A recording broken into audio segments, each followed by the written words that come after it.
രാത്രി 1:30 നടക്കുന്ന Netherlands Japan പോരാട്ടം ഒരു വമ്പൻ മത്സരം തന്നെയായിരിക്കും അതെന്ന കാര്യത്തിൽ തർക്കമില്ല. ലോക ഫുട്ബോളിൽ തന്നെ തനത് കേളി ശൈലി കൊണ്ട് ഫുട്ബോൾ ലോകത്തെ അമ്പരപ്പിച്ചവരാണ് നെതർലാൻഡ്സ്.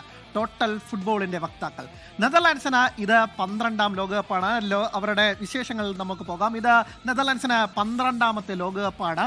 ഇതിന് അവരുടെ ഈ 12 തവണ അവർ 3 തവണ ഫൈനൽ എത്തിയിട്ടുണ്ട്. അതാണ് അവരുടെ ലോകകപ്പിലെ ഏറ്റവും മികച്ച പ്രകടനം. 1974, 1978, 2010 എന്നുള്ളതാണ്.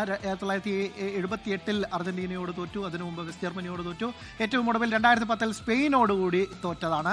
അതായത് ലോകകപ്പ് ഫൈനലിൽ ഏറ്റവും കൂടുതൽ തവണ എത്തിയിട്ടും കിരീടം നേടാത്ത ടീം എന്ന ഒരു നാണം കെട്ട റെക്കോർഡ് അല്ലെങ്കിൽ മോശം റെക്കോർഡ് നെതർലാൻഡ്സിന്റെ പേരിലുണ്ട്. നെതർലാൻഡ്സിന്റെ മറ്റ് പ്രകടനങ്ങൾ നോക്കുകയാണെങ്കിൽ അവർ ഫിഫ റാങ്കിങ്ങിൽ 8ാം സ്ഥാനക്കാരാണ്. പക്ഷേ ഈ ടൂർണമെന്റിൽ ഇത്തവണ എല്ലാ പ്രവചനങ്ങളും അല്ലെങ്കിൽ പല പ്രവചനങ്ങളിലും ഇത്തവണ നെതർലാൻഡ്സ് കപ്പടിക്കുമെന്ന് പലരും പറയുന്നുണ്ട്. അപ്പോൾ എന്ത് ചെയ്യാൻ പറ്റും? ഓറഞ്ച് പടക്കെ, ഡച്ച് പടക്കെ എന്നൊക്കെ തന്നെ നമ്മൾ അറിയേണ്ടിയിരിക്കുന്നു. പക്ഷേ അവരുടെ എതിരാളികൾ അവർ ചില്ലറക്കാരല്ല. നമുക്ക് കൂടി കുറച്ചുകൂടി അഭിമാനിക്കാനുള്ള വക തരുന്നവരാണ്, നമ്മുടെ ഏഷ്യക്കാരാണ്.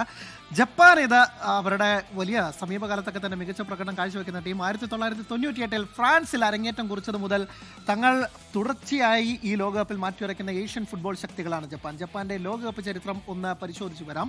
അത് ഇങ്ങനെയാണ്.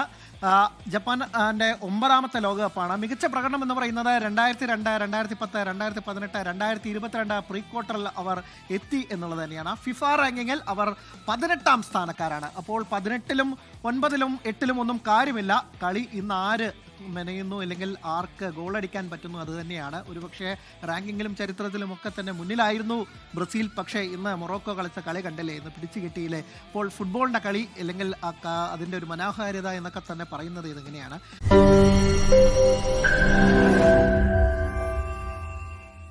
ലോകത്തെവിടെയായാലും ഏത് സമയത്തും 24 വാർത്തകളും ഓഗ്മെന്റഡ് റിയാലിറ്റി പാക്കേജുകളും എക്സ്പ്ലെയിനറുകളും വിശദമായി കാണാൻ ഞങ്ങളുടെ യൂട്യൂബ് ചാനൽ നിങ്ങൾക്ക് സബ്സ്ക്രൈബ് ചെയ്യാം.